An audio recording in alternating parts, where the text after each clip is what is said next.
J'espère que vous êtes bien réveillés ce matin. En tout cas, moi, je suis très bien réveillé et puis je suis très heureux d'être là parce que tout simplement, je sais que je vais retrouver mes téléspectateurs adorés. Allez, dans cette émission aujourd'hui, qu'est-ce que nous allons vous proposer? On aura 3 sujets à aborder, des sujets très importants et très intéressants qui nous permettront d'être en harmonie avec nous et surtout avec les autres. Je tiens là dans ma main cette belle œuvre qui nous permettra de parler d'un sujet très important, c'est vaincre la tentation sexuelle. Ah oui, on peut vaincre cette tentation et nous donnera tous les ingrédients, tout ce qu'il faut pour vaincre cela. Et aussi d'autres sujets, je l'ai dit, abordés dans cette émission. Sachez que l'état civil ivoirien ne permet pas n'importe quel prénom. Oui, n'importe quel prénom à donner à nos enfants. C'est vrai qu'on se permet certains prénoms et tout, mais ce n'est pas tout ce qu'il faut donner, bien sûr, à nos tout-petits. Elle nous donnera aussi les éléments de réponse. Elle, c'est Sandrine Adom dans cette émission. Et vous, tous les mercredis, vous le savez, et nous avons, au fil des astuces, nous allons vous permettre d'éviter, bien sûr, les mauvaises odeurs à la maison, éviter les bouchons dans nos petites canalisations que nous avons chez nous. Donc, 3 grands arrêts. Mais on n'oublie pas un arrêt très important aussi que vous aurez tous les jours dans cette émission. Voilà, on n'a pas besoin de vous le dire. C'est l'actualité. Et on va faire le tour de nos journaux avec, bien sûr, la revue des Unes en compagnie de Renaud dans pas trop longtemps dans ce numéro. Allez, on démarre avec notre invité actu qui nous permet de déguster, bien sûr, cette œuvre. Monsieur Alain Guessan qui va venir. Bonjour. Bonjour, chef frère. Bienvenue à la maison. Vous allez bien? Merci. Vous mettez là juste au milieu. Ça va très bien. Bien réveillé? Merci, oui. Pas trop fatigué, hein? Ça peut aller, par la grâce de Dieu. Vous savez, Matin Bonheur, on aime bien fatiguer nos invités. Quand même, mais bon, c'est toujours un plaisir de venir sur... Oui, on est payé pour informer, pour divertir et pour fatiguer les invités. C'est important. Alors, avec vous, on parle de votre œuvre. Ça, oui. Permettez que j'allume mon affaire là, pour savoir ce que je vais prendre pour vous cuisiner ce matin. Monsieur Nguessan. Alors, on parle de comment vaincre la tentation sexuelle. Pourquoi un tel sujet? Dites-nous. Ben, d'abord, je vous remercie. Non, c'est nous, c'est notre remercions. Parce que c'est quand même un privilège de pouvoir parler de ce thème-là, de mon œuvre sur votre plateau, qui est une chaîne vraiment prestigieuse. Ah, merci. Elle va nous faire rougir ce matin, ce monsieur. Alors, donc, nous bénissons le Seigneur. Je dis merci au Seigneur qui permet cette opportunité-là. Oui. Alors, pourquoi un tel sujet? Parce que c'est un sujet central dans la vie. Le sexe est, on va dire, un sujet central pour l'humanité, au-delà même de la vie chrétienne.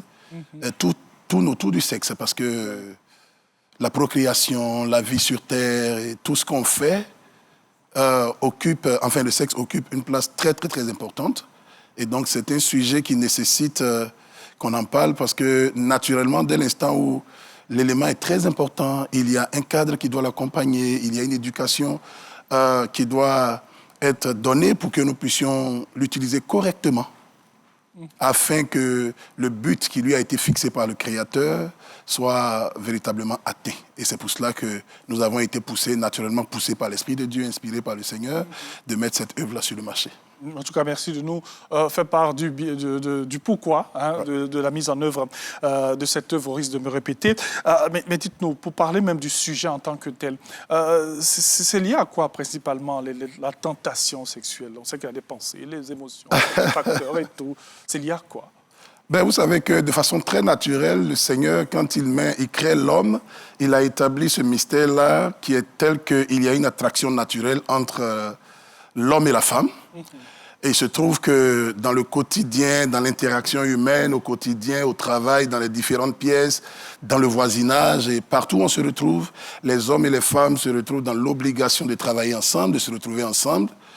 Alors qu'on va dire heureusement ou malheureusement, il y a cette attirance qui est là, qui n'est pas quelque chose qui s'active ou qui se désactive selon le bon vouloir, parce que c'est naturel. Ah, ok. Voilà, donc, puisque c'est naturel, très facilement, dans le travail ou dans le voisinage, comme je le disais tout à l'heure, dans l'interaction humaine entre l'homme et la femme, il arrive qu'il y ait cette attraction naturelle, cette attirance sexuelle qui se présente.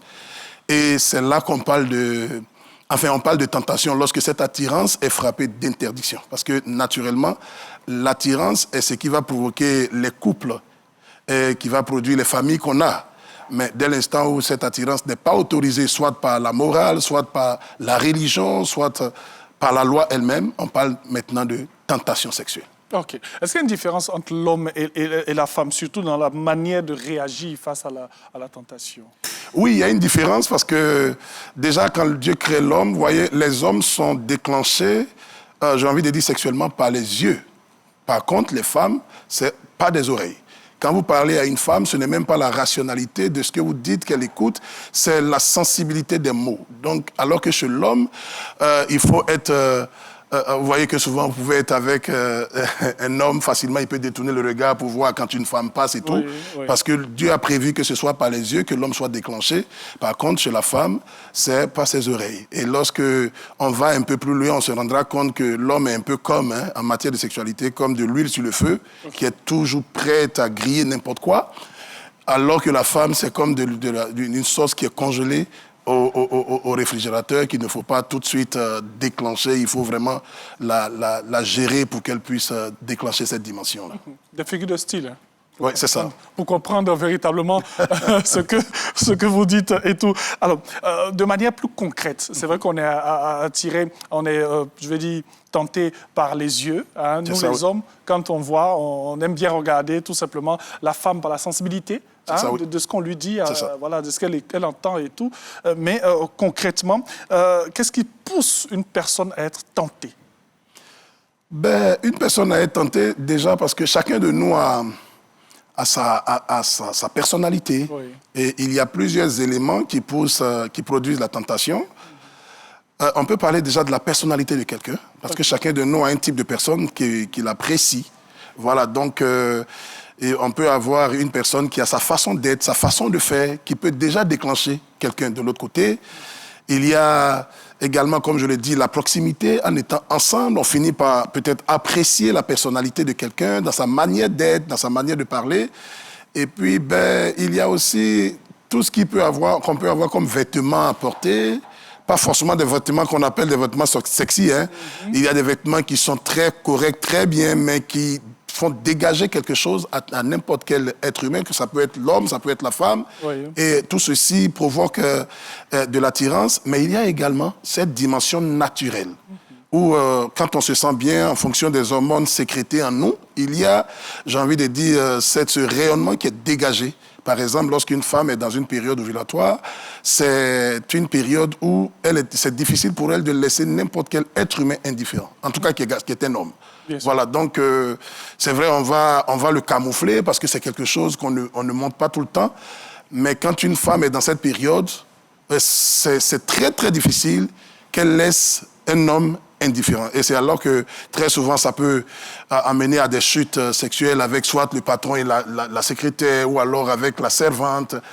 Donc, ce sont des réalités dans lesquelles on se retrouve facilement. La femme elle-même n'est pas consciente qu'elle fait des effets en ce moment donné-là sur l'homme. Mais en fait, elle est vraiment irrésistible à cette époque-là. Je prends l'exemple simplement chez les animaux.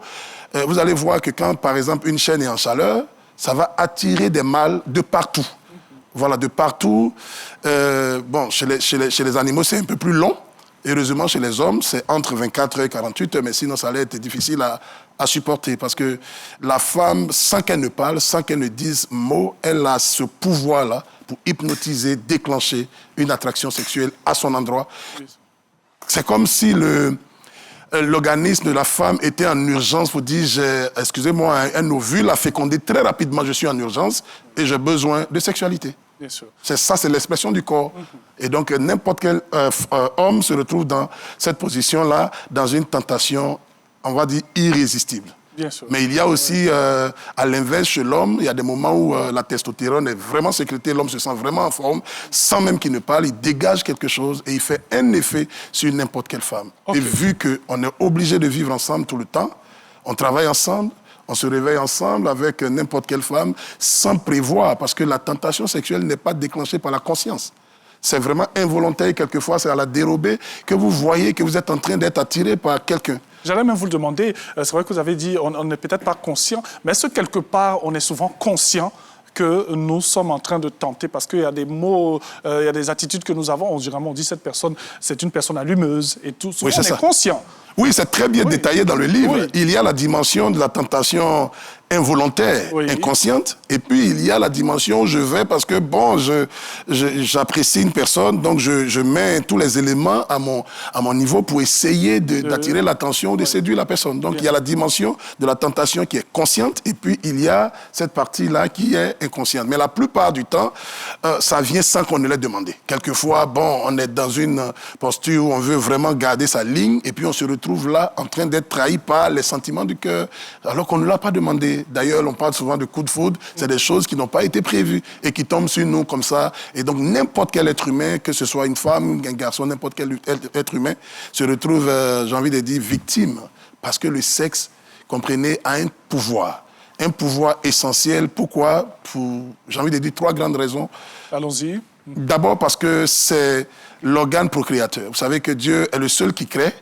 Et pour donner la capacité à l'homme d'assurer la continuité de cette œuvre, de cette mission, on va dire c'est à l'organe sexuel que Dieu a donné ce pouvoir créateur. C'est pour ça qu'on dit, nous, on procrée. Dieu, lui, crée. Mais vous voyez que c'est au sexe que Dieu a donné ce pouvoir. C'est déjà un grand pouvoir que d'être l'organe qui permet la venue de l'être humain sur Terre. OK.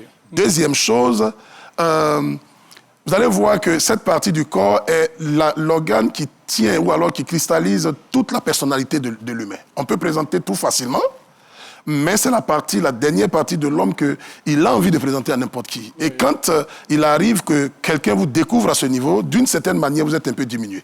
Parce que c'est comme si c'était le code de toute votre personnalité. Donc la personnalité se résume dans le sexe. C'est la deuxième raison. Et la troisième raison qui va peut-être faire un peu rire, c'est que c'est l'organe qui procure le plus grand plaisir sur la terre. Okay. Alors que le plaisir, vous savez que personne ne se donne le droit de bouder le plaisir.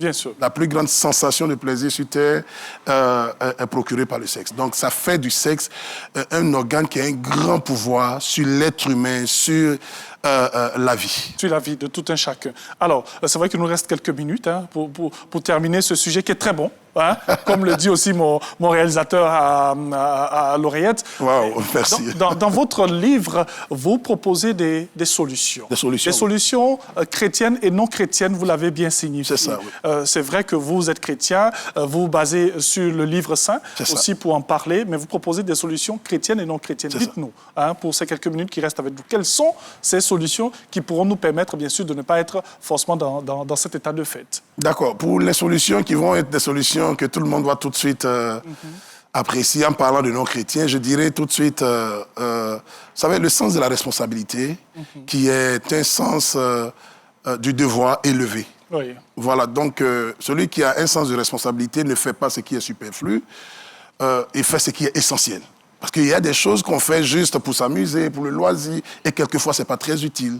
Donc, dès l'instant où on a vraiment un grand sens de responsabilité, on est en train de bâtir une famille, on est en train de veiller sur des enfants, on a une éducation à apporter, et pour l'harmonie de la famille. Vous voyez qu'aujourd'hui, pour trouver sur 10 familles, c'est difficile de trouver une famille vraiment harmonieuse. On a des familles recomposées, qui ont été brisées, tout ça, à cause du pouvoir du sexe. Donc, quand quelqu'un a cette responsabilité-là, il veut bâtir une famille, il veut veiller sur des enfants. Deuxième chose, il y a j'ai envie de dire, le sens des valeurs, le sens de l'honneur. Oui. Voilà, parce que vous savez, quoi qu'on en dise, le péché du sexe est un péché qui dégrade l'homme. C'est d'ailleurs pour ça que c'est toujours en cachette, quel que soit ce qu'on est, que ce soit un grand ou quelqu'un de respecté.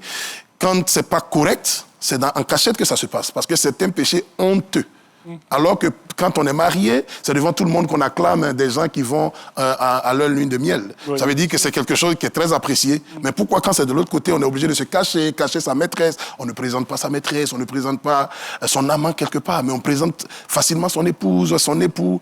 Ça veut dire que c'est un péché qui déshonore. Oui. Donc dès l'instant où on a le sens de l'honneur, c'est un élément qui va être très essentiel. La troisième chose que je dirais qui n'est pas typiquement dans la Bible, puisque je suis sur une chaîne, tout le monde m'écoute, c'est, je dirais, le sens de la construction de la vie. Vous savez, tous ceux qui sont des modèles dans différents domaines de la vie, en football, en politique, à tous les niveaux. Dans tous les domaines, oui. Dans tous les domaines, quand ils sont des modèles véritablement, c'est des gens qui...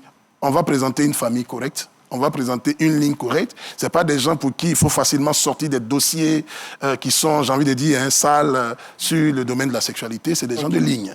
Donc, dès l'instant où vous avez ces choses en vous, c'est déjà une grande force qui vous accompagne. Maintenant, au niveau chrétien, c'est la crainte de Dieu. Quand on craint Dieu, La crainte de Dieu se résume dans le fait que tout ce qui est fait a une récompense, soit bonne ou mauvaise. Donc, on pense à un être suprême qui veille sur nous, qui nous regarde. Donc, il ne faut pas faire n'importe quoi. Il ne faut pas aller dans n'importe quel sens parce que c'est un organe qui nous a été donné, qui a un but. Le couteau est un élément très important depuis le début jusqu'à la fin de la cuisine pour qu'on puisse se nourrir. Mais vous voyez que le couteau peut avoir un usage autre que ce qu'il a. Et donc, l'organe sexuel est un très, très bon organe que Dieu nous a donné pour un usage correct et noble. Il ne faut pas l'utiliser pour que finalement, le couteau qui sert à manger, on puisse dire non, que pour ça, vous allez aller en prison. Ça veut dire que sur le plan spirituel, il y a un usage qui n'est pas correct, qui peut faire que quelqu'un peut perdre toute sa notoriété, toute sa dimension spirituelle et être mis à l'écart. Parce qu'à partir de là, on a des hommes qui naissent et qui sont à l'image de Dieu. Et puis aussi, quand c'est pollué et que ce n'est pas correct, des gens qui viendront seront des gens à l'image, on va dire, des ténèbres et du diable. Bien sûr. Voilà. Donc, sur le plan chrétien, c'est tout simplement, il faut avoir la crainte de Dieu. La crainte de Dieu, bon, d'autres éléments, mais bon, comme on n'a pas assez de temps, il faut prendre le livre et puis non, bon. je peux même donner un autre élément, il n'y a pas de problème. Je vous permets de donner un autre élément. D'accord, il y a facilement, on va dire l'amour de Dieu. Quand je dis l'amour de Dieu, ce n'est pas l'amour que Dieu a pour nous. C'est l'amour qu'on a pour Dieu. Vous savez, quand vous aimez votre femme, même quand vous êtes tenté, vous êtes en mission et que vous êtes tenté et tout ça, vous penserez à votre femme. Je ne lui ferai pas ceci. Parce que celui qu'on aime, on ne le blesse pas. On ne lui manque pas de respect. Mais aujourd'hui, on utilise Dieu, on utilise l'amour de Dieu sans lui donner véritablement de l'amour. Donc, quand on a véritablement un amour pour Dieu, il y a des choses qu'on ne fera pas. Tous les corps que nous avons sont pareils et on a les mêmes effets, on ressent les mêmes choses. Donc, le fait d'être fidèle à sa femme n'est pas une qualité, c'est une décision. Ah, OK. Oui, parce que tout le monde est tenté, tout le monde est livré aux mêmes choses. On ressent les mêmes choses quand on voit peut-être le sexe opposé et tout ça.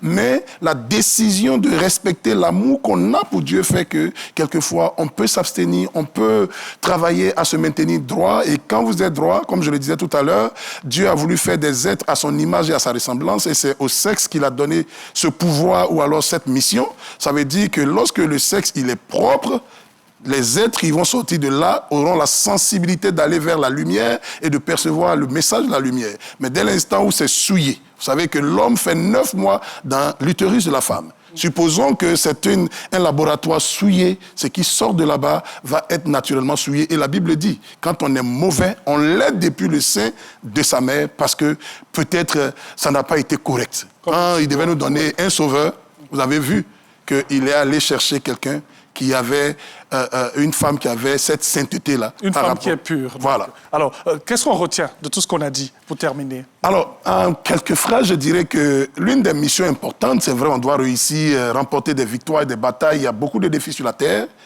Mais l'un des défis essentiels, c'est de construire des hommes et des femmes de qualité sur terre. Oui. C'est ce que Dieu nous a demandé de l'être. Il y a des héros dans tous les domaines, mais vous savez que le sexe réussit à vaincre facilement les êtres humains. Mais Dieu nous demande d'être capable de bâtir des hommes et des femmes de qualité à partir d'une sexualité rangée. Merci, Monsieur Alain Nguessan, qui est auteur. On va venir là, dans le centre.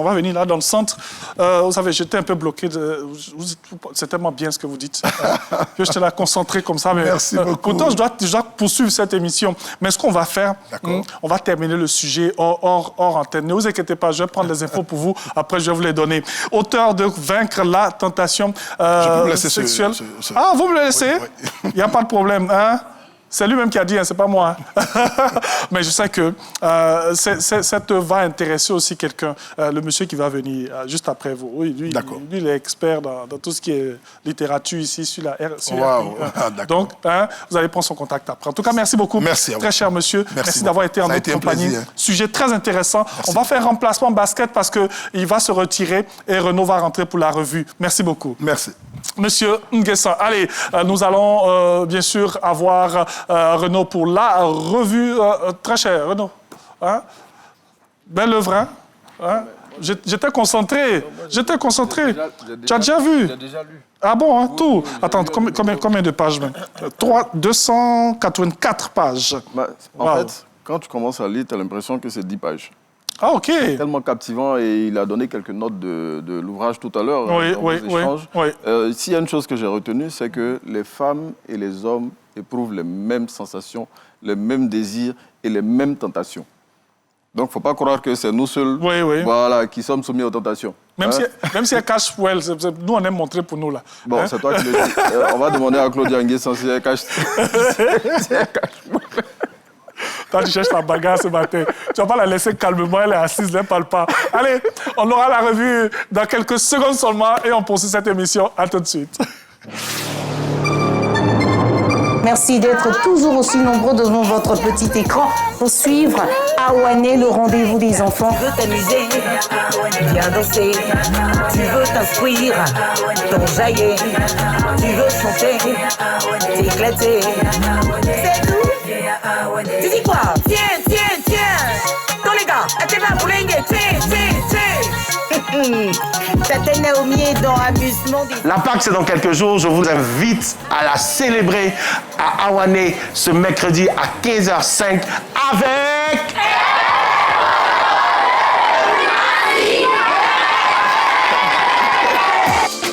Retrouvez Tata Naomi ce mercredi à partir de 15h05 sur RTI 1. Awané, c'est chic avec Tata Naomi.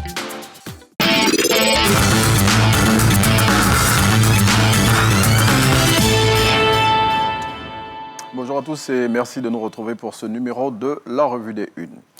La ministre Mariatou Kone et les syndicats grévistes se sont rencontrés hier et à cette occasion, tous les points d'achoppement à l'origine du débrayage de ces structures qui observent un mouvement de grève depuis le 3 avril 2025 ont été passés en revue. Et selon M. David Bliblé, porte-parole de l'IS-MENA qui est cité par le quotidien Le Rassemblement, eh bien, les échanges avec la ministre de l'Éducation nationale ont été fructueux.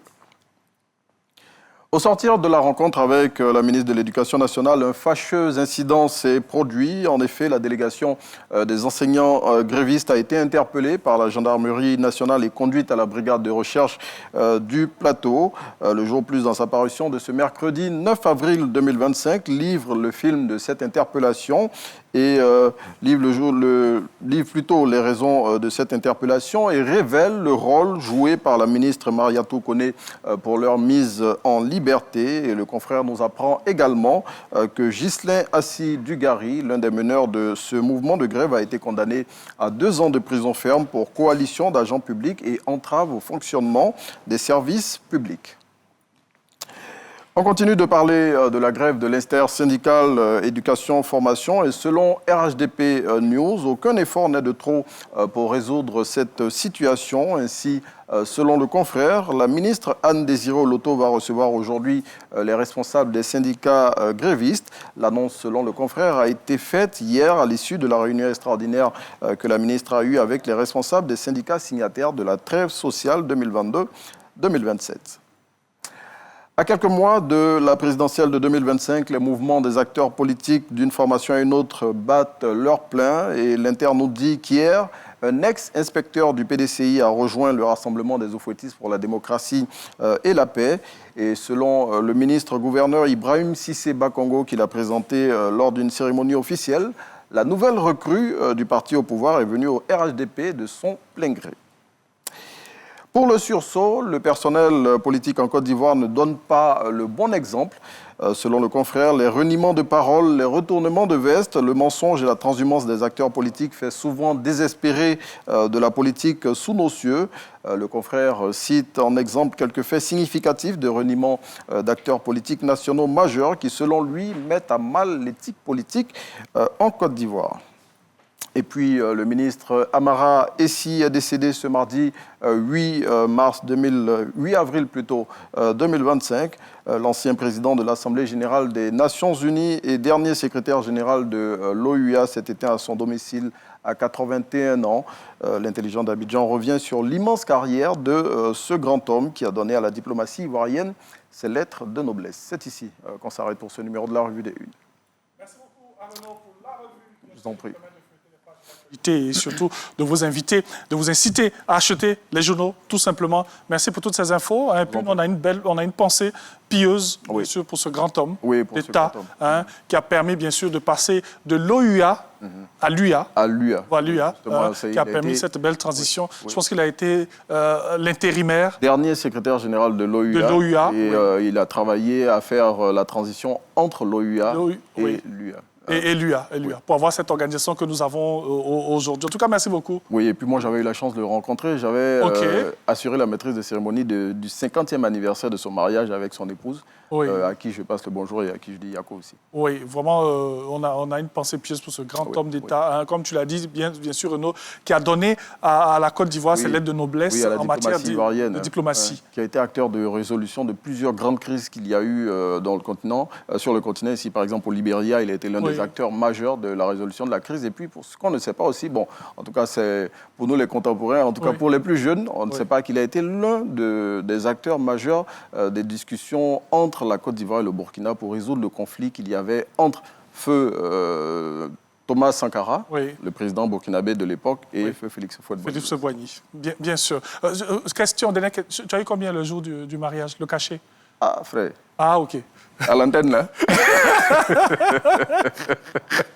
On imagine, hein?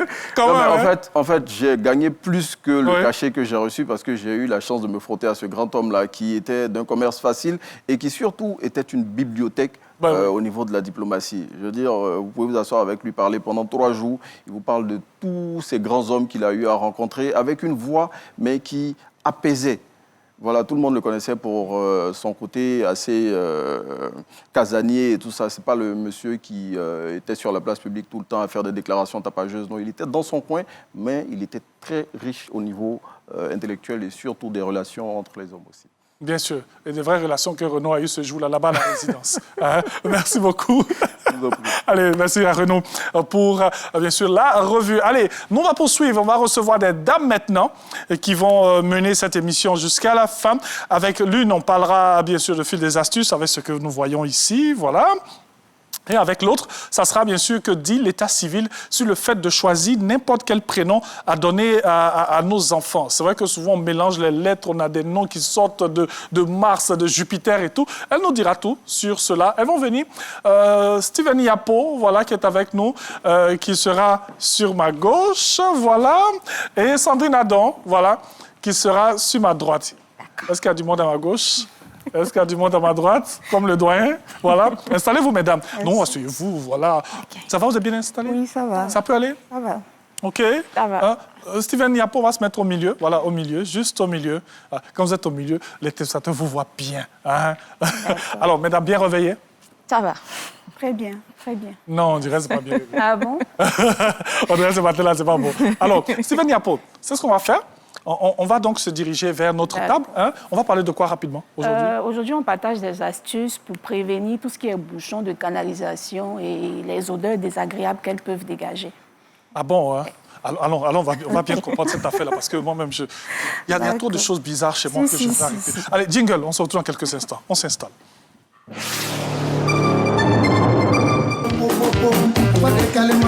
Mesdames, Messieurs, vous êtes sur la meilleure des chaînes, vous êtes à Tempo, l'émission de divertissement par excellence. Et les gars, Tempo! C'est pas cause de Yuri des gens que je veux me donner un show. Tata Naomi, Jobonato, on danse comme ça, on danse comme ça, on danse comme ça. Est toujours clean aujourd'hui, c'est la team de boy en featuring. C'est le débat derrière. Ça te prend, ça te prend, ça te prend, ça te prend. Allez, on débarra, on débarra, on débarra, on débarra, on débarra, on débarra. Envoyez, on est encore assis. Envoyez, on est encore assis. Où est le décapsuleur? Les biens là sont placés. Où sont les chambres?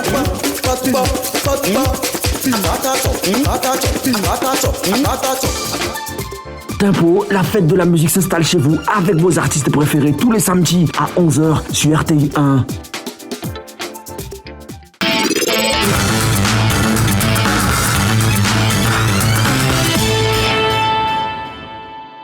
Voilà, nous sommes de retour dans Matin Bonheur. On espère que vous êtes bien installés chez vous à la maison. Et pour toutes les personnes qui nous suivent de partout dans le monde, sachez que vous pouvez tout simplement télécharger RTI Mobile sur App Store et Play Store. Et puis vous nous avez en tout temps et en tout lieu. Si vous êtes en Europe, hein, même dans le train, dans le métro, dans les RER, vous pouvez nous avoir et tout. Alors, Steven Yapo, rebonjour. Bonjour. Ça va bien? Oui, je vais bien, merci. Et alors, vous-même? Moi, je vais toujours bien. Super. Même quand ça va mal, je vais bien. Super, tout à fait. C'est voilà. un bon mindset. Dieu a donné la santé, le reste là, C'est le plus on va important, gérer. exactement. Alors, qu'est-ce qu'on a aujourd'hui? Donc, comme je le disais tantôt, aujourd'hui, on va partager des astuces sur comment prévenir tout ce qui est bouchon de nos canalisations, des siphons de la salle d'eau, des éviers de la cuisine. Et puis, quand c'est bouché, il y a des odeurs pas très agréables que ça dégage. Donc, on va partager des astuces sur comment les éradiquer. OK. Voilà, C'est vrai que vous avez dit des mots comme des siphons et tout. C'est vrai que dans mon village à Kaïk, il y a des intellectuels, hein, oui, comme moi, bien sûr, mais de manière plus explicite. Quand vous allez dans la douche, là, hein, le trou où l'eau sort, par là. Voilà. C'est ça, exactement. C'est ça, le siphon. C'est ça, le siphon. Même dans la cuisine aussi. L'évier, c'est ce qui est là où on lave les assiettes. Voilà. Merci, Steven. OK, allons-y. Donc, la première astuce, c'est de prendre ça, c'est du vinaigre de blanc. On fait du vinaigre blanc. Je n'ai pas voulu prendre... Voilà. OK. Pour ne pas faire de publicité, j'ai dû renverser. Non, si vous faites de la publicité, on va aux 2 plateaux. Hein. On nous attend là-bas. Donc, voilà, c'est prendre juste ça, mettre ça dans les bacs à glace et les mettre au congélateur de sorte à former des glaçons de vinaigre blanc et les jeter juste dans le siphon.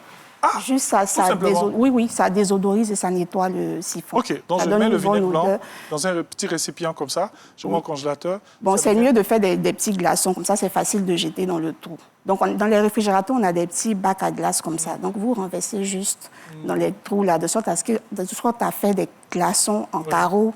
Et puis voilà, vous jetez juste dans le siphon. C'est tout. On peut faire ça 2-3 fois dans la semaine. Ça désodorise et ça nettoie.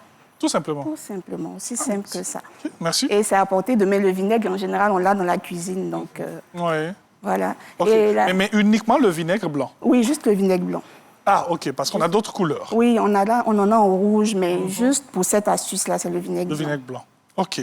Donc, le vinaigre blanc, parce que je veux qu'on reste un peu là-dessus. Cette particularité de prendre le vinaigre blanc, c'est vrai que les vinaigres ont les mêmes effets, mais pourquoi le vinaigre blanc particulièrement? En général, pour ce qui est du ménage, on recommande le vinaigre blanc. Déjà, le vinaigre rouge, il va salir. Si vous avez des carreaux blancs, c'est une couleur qui peut rester facilement sur les... Pourtant, le vinaigre blanc, comme vous le voyez, il est incolore. Ouais, donc, sûr. En général, pour le ménage, on recommande le vinaigre blanc. OK, merci. J'aime étudier, c'est pas de ma faute. Donc, vous faites bien de poser des questions. Allons-y. Donc, la deuxième astuce, c'est toujours du vinaigre blanc, mais cette fois-ci avec du bicarbonate de soude. Donc, vous allez prendre 2 cuillères à soupe de bicarbonate de soude que vous allez jeter dans le siphon. On est toujours sur les siphons. Sur les siphons, oui. Donc, vous allez mettre dans le siphon et renverser, on va dire, 1 demi-litre de vinaigre blanc. Vous allez obtenir une solution mousseuse. Voilà. Donc, vous allez laisser la solution agir, on va dire, 20 à 30 minutes maximum. Et vous allez verser de l'eau chaude. Vous allez bien rincer, ça dégage aussi, ça débouche. Et tout ce qui est odeur pas très agréable, ça éradique également. Donc, on prend juste bicarbonate de 2 cuillères à soupe. 2 cuillères, on met à l'intérieur du siphon. Du siphon, exactement. Et vous prenez 1 demi-litre de vinaigre blanc. Vous versez sur la poudre de bicarbonate et voilà. Pour la réaction, vous avez dit c'est juste de la mousse. Non, c'est juste de la mousse. C'est juste de la mousse.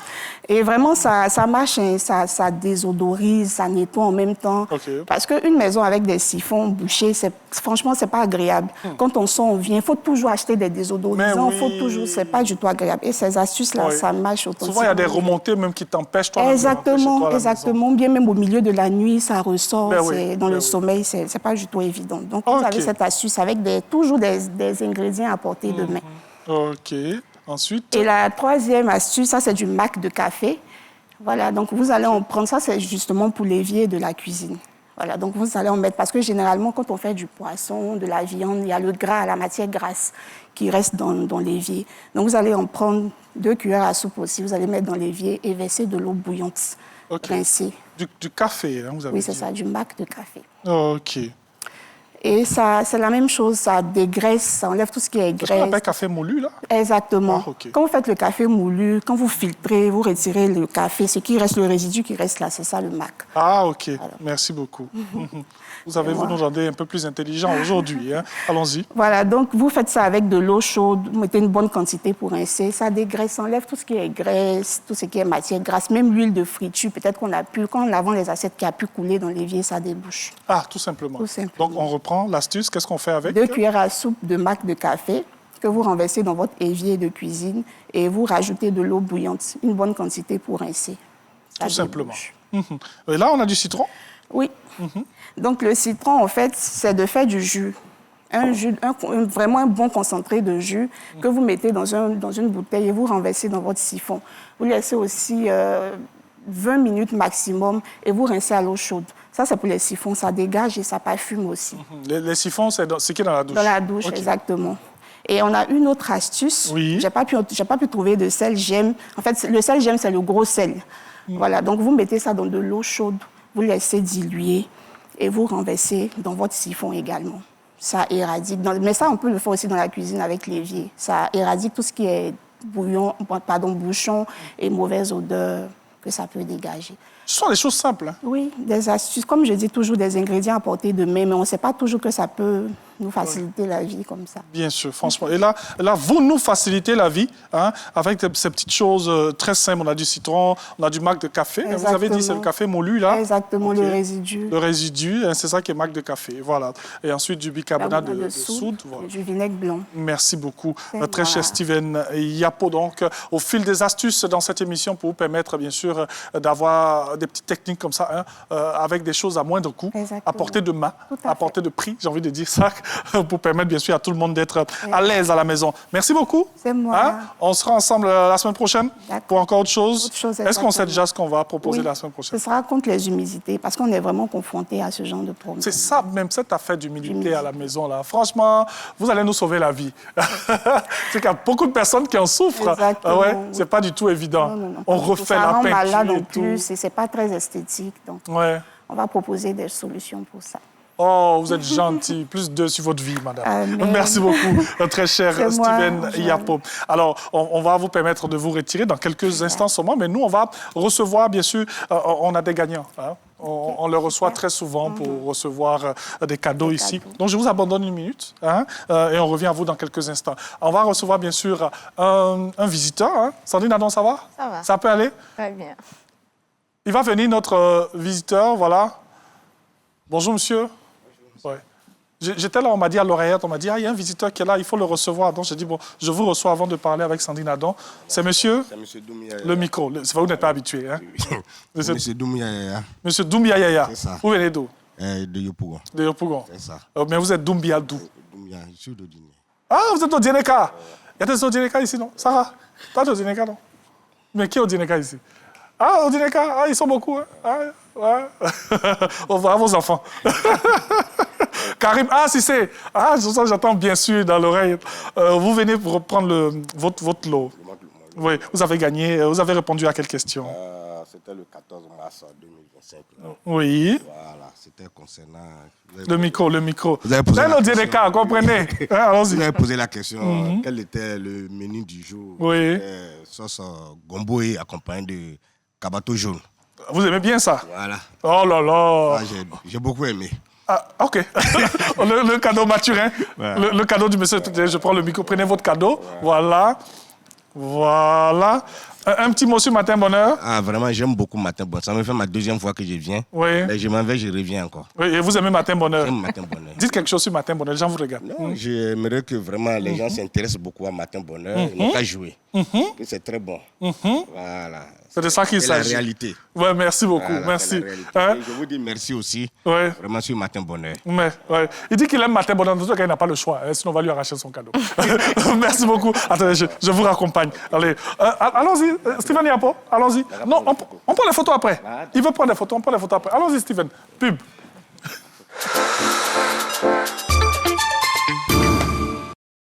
Le FICAD 20. Vivez du 12 au 20 avril 2025. Les 20 ans du FICAD, le Festival international de la culture et des arts de Daoukro. Au programme, journée scientifique, danse traditionnelle, Miss FICAD, concert live et spectacle. Avec Monique Seka, Nguès Bonsens, Gagiseli, Serge Beno, Le Magnifique, Obams et bien d'autres. Contact 0758 04 04 61. Tous au Pakinou obligé à Daoukro.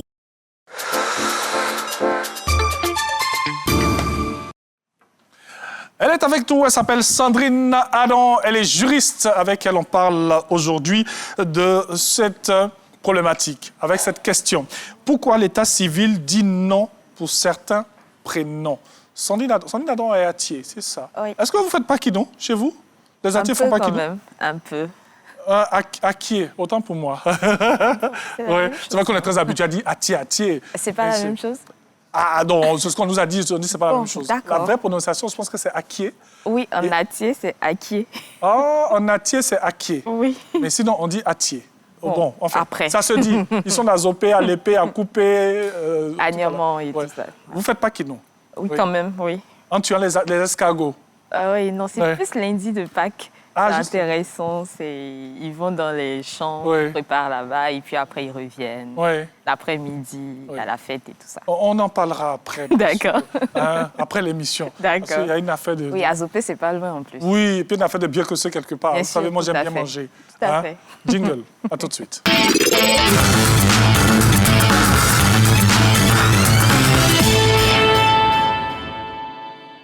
Alors, notre sujet d'aujourd'hui, pourquoi l'état civil dit non pour certains prénoms? Pourquoi? Sandrine, Adam. Simplement parce que il a interdit à l'officier d'état civil de recevoir des prénoms qui ne sont pas dans le calendrier ou qui ne respectent pas la tradition ou la coutume. C'est aussi simple que ça. Alors, Sandrine Adam, Oui. on dit là, c'est pas là pour en faire dans cette émission, parce que vraiment, pas que ceux qui ont donné des noms vont changer. Hein? Non, pas du tout. Voilà. Pas du tout. Renaud ne va pas changer le nom de ses enfants. C'est pas... Alors, on a un enfant, on met un enfant au monde, on a envie de lui donner un nom qui vraiment nous parle. D'accord, c'est notre droit. OK. C'est notre droit. Oui, c'est notre droit. On a le droit de choisir le nom qu'on veut. Mais n'oublions pas que le droit est encadré. Si chacun a la liberté de faire ce qu'il veut, comme il veut, quand il veut, comment on respecte l'ordre public? Comment on respecte le cadre social dans lequel on se trouve? Donc, au niveau de notre loi, de notre droit, le législateur a décidé que l'officier d'état civil qui reçoit les noms, donc au moment de l'enregistrement de la déclaration de naissance, ne peut pas, on n'a pas le droit à son tour de recevoir des noms autres que ceux qui sont exprimés dans les calendriers usuels, qui sont en rapport avec nos coutumes et nos traditions. Après, comme vous le dites, à nous de justifier que c'est en rapport avec nos coutumes et nos traditions. Est-ce que c'est dans tous les cas que l'état civil, enfin l'officier d'état civil, vérifie cela? Pas vraiment. Quand on voit les noms qu'on porte, parce qu'il y a des noms qui sortent de Jupiter. Hein? Mais dans ce cas, c'est qu'on a eu, je vais le dire, peut-être la chance. Mais quand l'officier d'état civil refuse, ce n'est pas parce que il est en train d'abuser de son pouvoir. Il est simplement en train de respecter la loi. Donc quand il accepte de prendre le nom, il nous fait simplement une fleur. Bon, OK, il nous fait une fleur, certes, il n'y a pas de problème. Mais lorsqu'il ne veut pas nous faire cette fleur et qu'il nous dit non, il ne veut pas de ce non, c'est vrai qu'il se base sur la loi. Sur la loi, comment est-ce qu'il vérifie? Est-ce qu'il a tous les noms? Très souvent, il n'a pas tous les noms, mais on a dit les calendriers usuels. On ne parle pas seulement du calendrier grégorien qu'on utilise. On a nos noms. Parfois, il y a la transcription de certains noms de nos traditions en français où les gens font peut-être des compositions. Oui, bien sûr. Après, c'est à nous de convaincre l'officier d'état civil que c'est un nom qui existe. Dans cette loi, dans ce texte-là, quand on dit calendrier usuel, il y a des juristes qui faisaient ce débat-là sur la question. Puisque la loi n'a pas précisé calendrier grégorien, si moi j'utilise un calendrier anglais, est-ce que c'est interdit? Puisqu'on a dit un calendrier usuel, un calendrier. Donc on n'a pas dit calendrier grégorien non plus. Si j'utilise un nom qui vient du Coran, qui vient de la Bible, ou un nom qui vient d'une quelconque religion que je pratiquerai, je dois pouvoir dire que c'est conforme à mes aspirations. Donc c'est vrai que tant que ce n'est pas vraiment, parce qu'il y en a qui exagèrent. En règle générale, il faut dire que l'agent d'état civil, il est assez conciliant. Mais bon, à Abidjan surtout. À l'intérieur, c'est vrai que dans certaines localités, moi j'ai vu surtout chez nous les Atiers, vous savez, on a des prénoms qui datent un peu parfois. Parce que l'officier d'état civil, on va le dire terre à terre, il n'est pas toujours très causant. Ah, OK. Donc, on a des noms lourds, des prénoms lourds. Exactement. On peut se retrouver avec des agents d'état civil qui décident de respecter textuellement. Et parfois, on va vous sortir le gros livre avec des prénoms à l'intérieur. On vous demande de choisir. Donc, vous avez quand même le choix parmi tous ces noms-là. Mais c'est pas ce qui nous parle. Moi, c'est ça qui me dérange un peu. Oui, mais on est tenu parfois de respecter les règles de la société dans laquelle on se trouve. Oui, parce que l'enfant, il naît comme ça des parents connant Luciole. Bon, enfin. Voilà. Voilà. Je connais quelqu'un qui a appelé son fils de misère, quand même. Ah, de misère? Oui. Non, lui, il est méchant. Voilà, Allez. donc vous voyez, mais l'officier d'état civil a quand même accepté. Donc vous voyez que ça, quand même, c'est parfois un peu tiré par les cheveux. Oui. Donc ce qu'il faut retenir surtout, c'est que l'officier d'état civil qui refuse le nom que vous proposez, tant qu'il n'est pas en train de refuser pour refuser, il agit à bon droit. Donc, c'est à vous de, par exemple, dire que le nom que vous avez utilisé ou le prénom que vous proposez répond soit à vos coutumes, à vos traditions ou à votre manière de faire. Ou alors, c'est peut-être un nom qui a une consonance assez étrangère que vous ramenez chez vous et tout ça, voilà. Tout simplement. Donc, on peut justifier. OK.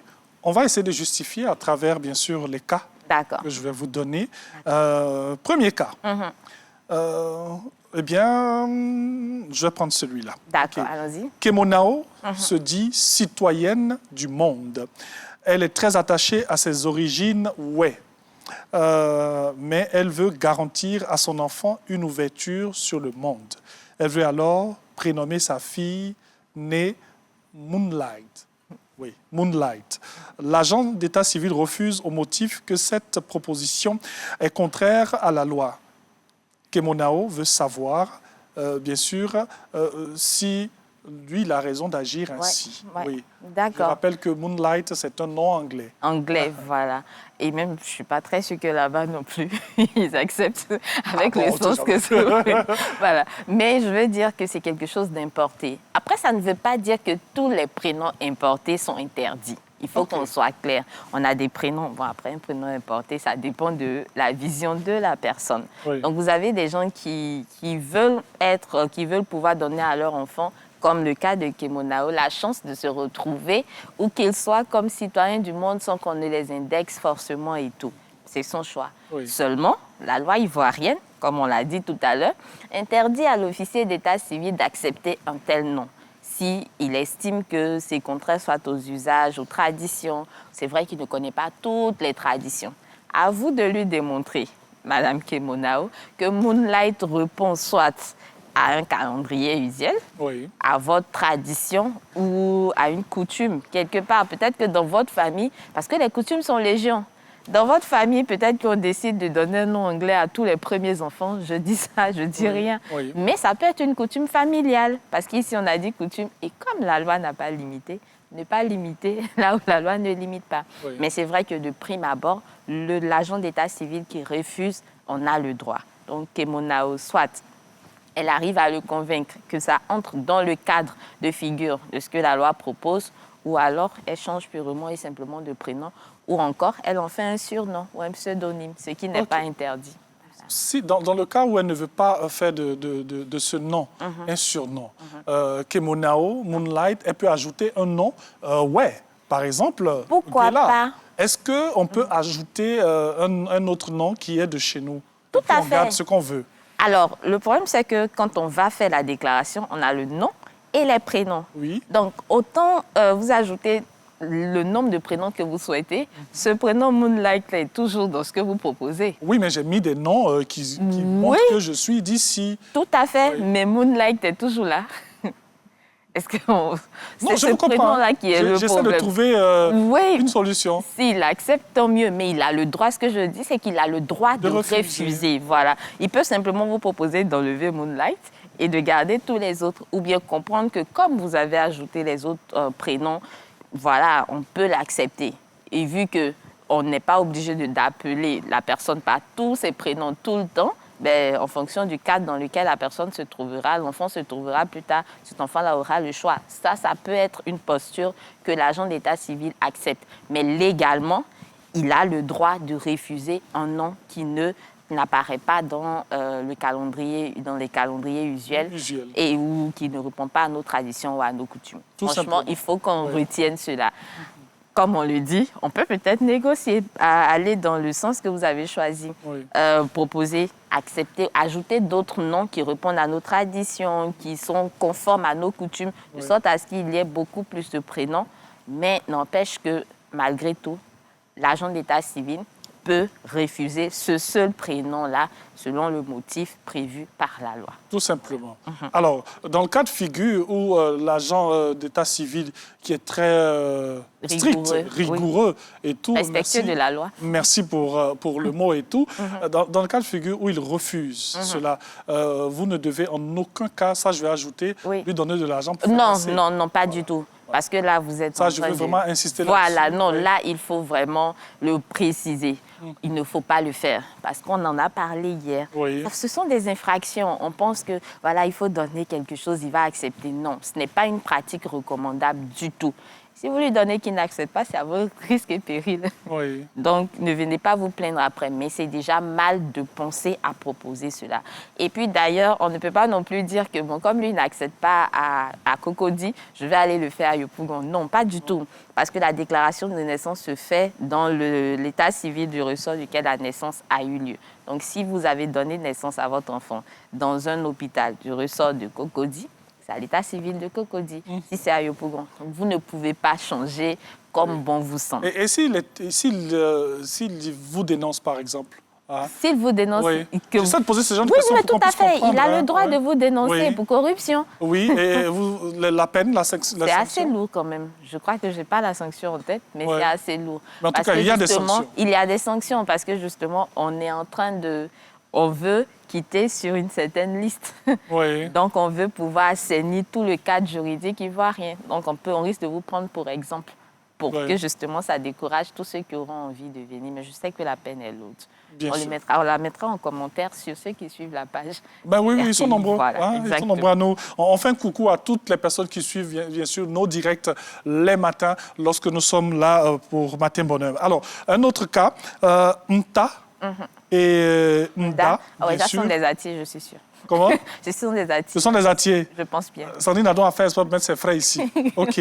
Nda et Nda sont des jumeaux et les seuls enfants, bien sûr, de leur père. Nda est décédé sans descendance. Et son frère Nta souhaite alors que son dernier fils, à naître, porte le nom de son père à elle, afin que sa lignée, bien sûr, ne s'éteigne pas. Son mari craint que bien sûr, cette pratique ne soit illégale. Il veut alors savoir que dit la loi, que prévoit la loi. Alors, dans ce cas de figure-là, il faut qu'on précise quelque chose rapidement. On n'est pas forcément dans un cas de prénom, c'est-à-dire de comment on donne le prénom. Ici, on est plus dans un cas d'attribution du nom. C'est-à-dire que quand on va à l'état civil, on a deux situations d'abord qu'il faut régler. Quel nom donner et quel prénom donner? Au niveau du nom, la loi a déjà déterminé que le nom, il est patronymique. Donc, en principe, le nom du père, maintenant, c'est prévu que la mère puisse donner son nom. Donc, c'est soit l'un ou l'autre ou les deux ensemble, en fonction de comment la filiation est établie. On l'a dit plusieurs fois ici, on l'a démontré, pour ne pas trop revenir là-dessus. Mais en ce qui concerne cette situation-là, on a une possibilité que la loi donne. Ça s'appelle l'action en relèvement de nom. C'est-à-dire quoi? On est dans une famille où la personne qui est censée continuer la descendance de la famille décède sans postérité. Donc, on n'a pas de suite. Après cette personne-là, le nom va s'éteindre. Donc, une autre personne, membre de cette famille-là, qui partage un ancêtre commun ou un parent commun avec celui qui est parti, a le droit de demander à ce que son enfant vienne porter le nom de leur ancêtre commun, de sorte à ce que ce nom-là continue.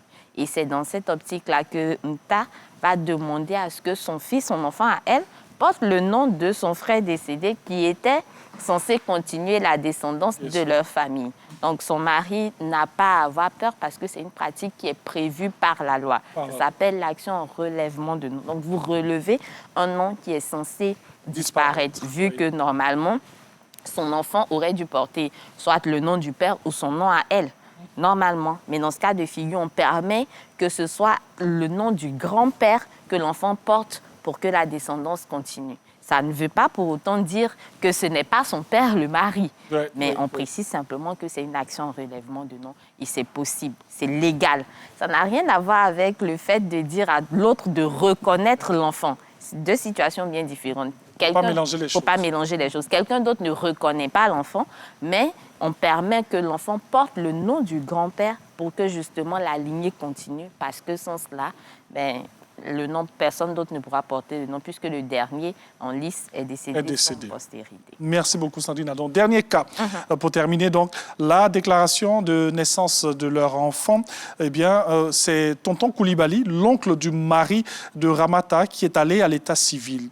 Il n'a finalement donné que des prénoms malinqués en supprimant eh bien, les autres prénoms prévus par les parents. Ramata et son mari veulent alors savoir s'il est possible d'ajouter la suite des prénoms qu'ils veulent. Oui. Déjà, oui, parce que... L'oncle a fait fort, hein? Oui, il faut le préciser aussi, parce que parfois, certaines personnes attendent que le délai de 3 mois passe. Non, je n'ai pas eu le temps d'aller à l'état civil. Quelqu'un d'autre peut aller faire la déclaration à votre place. Il faut juste pouvoir lui fournir tous les documents. Celui qui va faire la déclaration, ça ne veut pas dire que c'est lui qui reconnaît l'enfant. Il lui va simplement déclarer parce que vous lui avez fourni tous les documents nécessaires. Et quand c'est un enfant naturel que le père n'est pas présent, c'est une procuration spéciale qu'on donne. Il fallait préciser ce cadre-là d'abord pour justifier pourquoi tonton Koulibaly est allé déclarer l'enfant. Maintenant, comme on l'a dit, peut-être qu'il s'est retrouvé dans le cas de Moonlight et qu'il n'a pas voulu trop discuter. Il a simplement et purement retiré. Tonton Koulibaly aime ses parents. Voilà, tous les noms, il a voulu faire perdurer la tradition, continuer nos prénoms qui sont beaux en passant. Et donc, est-ce qu'ils peuvent? Oui, c'est possible. En droit ivoirien, il y a l'action en adjonction de nom et de prénom. C'est-à-dire quoi? Vous avez un prénom de base. Vous décidez, quand vous êtes majeur, peut-être que vous estimez que votre prénom ne vous plaît plus, ou alors que vous avez changé de religion, par exemple. Donc, ça, une nouvelle religion, peut-être vous avez eu par votre baptême ou, je ne sais pas, initiation, comment ça se passe en fonction, un nouveau prénom, une nouvelle appellation et vous voulez l'ajouter. C'est possible donc avec l'action en adjonction de prénom. Donc ici, vu que l'enfant est mineur, ses parents ont le droit donc d'agir en son nom. Et comme ils voulaient des noms de départ, ils demandent simplement qu'on ajoute ces prénoms-là. Et ils les ajoutent. N'oublions pas qu'ils doivent respecter le calendrier et respecter les traditions. Donc même s'ils ont des prénoms en tête, il faut que ce soit des prénoms acceptable selon notre droit, selon notre loi. Sandrine Adon, on va aller dans le centre là. Et moi, j'ai une dernière question. Est-ce qu'il y a une limite en matière de prénoms? Non. On peut donner tous les noms qu'on veut. Oui, mais il y aura des problèmes après. Vous avez des documents officiels. Parfois où on a besoin que tous les noms soient nommément écrits. Donc, si vous avez 8 prénoms, il faudra vous débrouiller. C'est clair. Merci beaucoup, Sandrine Adon. Merci à vous d'avoir suivi cette émission. On espère que vous avez passé un excellent moment. On aura demain un autre rendez-vous. Ce sera un peu plus électrique parce que c'est jeudi. Et jeudi, chez nous, ça annonce le week-end, comme le dit mon oncle.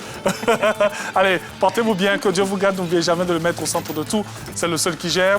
Bonne suite de programme sur la chaîne qui rassemble. Et merci de suivre la matinale qui ouvre les portes de la Côte d'Ivoire. La belle Côte d'Ivoire. Au revoir.